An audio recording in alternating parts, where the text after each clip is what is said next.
Hello, Julie here and welcome to my YouTube channel.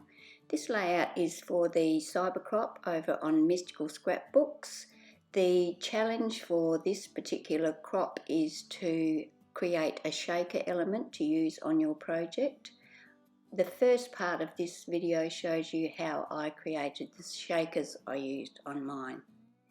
I have a nested stitched heart die set here that I have stuck 6 together so that I can create 3 frames. I've cut 5 each of the frames from white cardstock and 1 from Kaisercraft workshop collection called Courage. I'm going to use my liquid glue to attach all of the white layers on top of each other. I'm using art glitter glue. I find it gives me that little bit of movement when I need it if I haven't got everything lined up exactly right. And if you do happen to get some glue in the wrong spot, it dries completely flat and you cannot see it. I used the larger die from each of the frames to cut 2 pieces of acetate. I'm going to attach one piece on top of the white cardstock, and then I'm going to attach the blue heart frame on top of that. By using all those layers of white cardstock, it gives me the depth that I need to fill my shaker with my glitter. I went ahead and did the same thing for all 3 of my heart shapes. I've got several papers from the Kaisercraft workshop collection paper range, and I'm going to be using those on this layout. The background cardstock is plain navy. I'm going to start with this pattern paper. It's called Dashing, and I'm going to tear 2 strips of the paper. I trimmed one edge of the second piece of torn paper so that it was straight because I want a straight line going across where the pattern paper meets the plain cardstock. Next, I tore 2 strips of the Courage pattern paper. This is the same paper that I used on the top of my heart shaker elements. These are going to be layered underneath the dashing strips.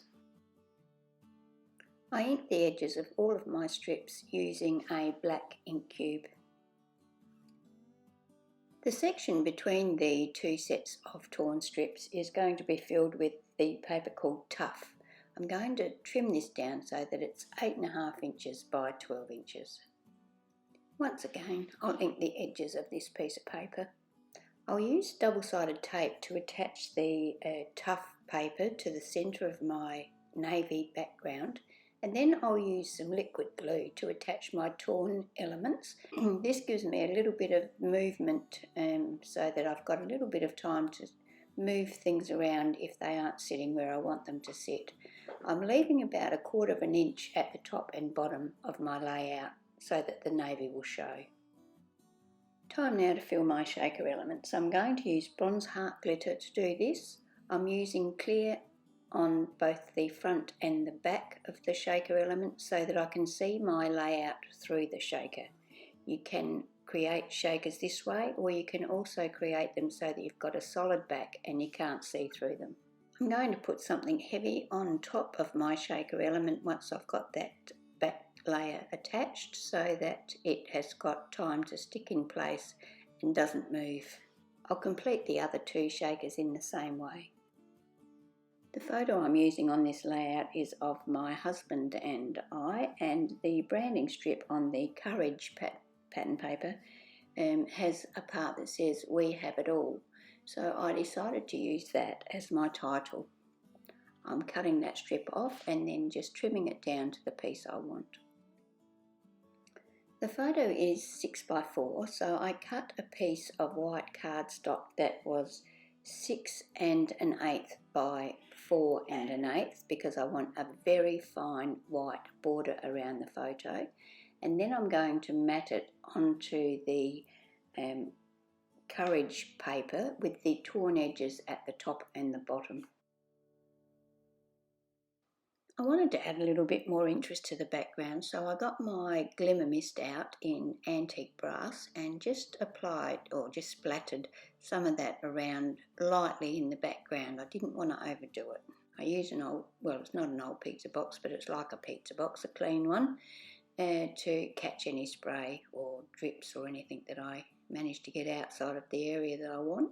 I used a piece of the Courage pattern paper to mat my title onto, and then I applied a piece of scrap chipboard to the back of it so that when I attached it to my layout it would be slightly risen. Time now to decide where I'm going to place all of my elements. Some of the items will be placed on foam tape and some of them will be stuck straight to the page. I'm trying to keep everything level, so if something is overlapping something that has been mounted on foam tape, I'll mount half of the item onto foam tape so that it sits nice and flat.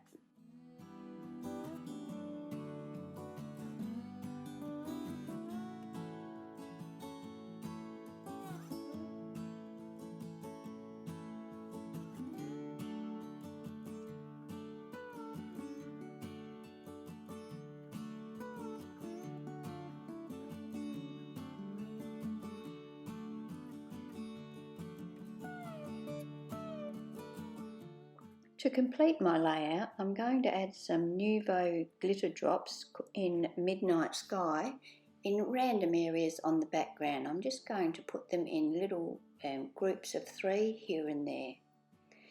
So that's my layout for today. Don't forget to pop over to Mystical Scrapbooks and check out the October Cyber Crop. There's prizes available to be won, so you could be the lucky one. I will put a link to the challenge in the description box below, and all of the products that I've used on this layout will also be in the description box below. So pop over, check it out and have a bit of fun making a shaker. They're great to make. Thank you for watching my video today, and if you're not already a subscriber, I'd love it if you would subscribe to my channel, and I hope you can join me for my next video.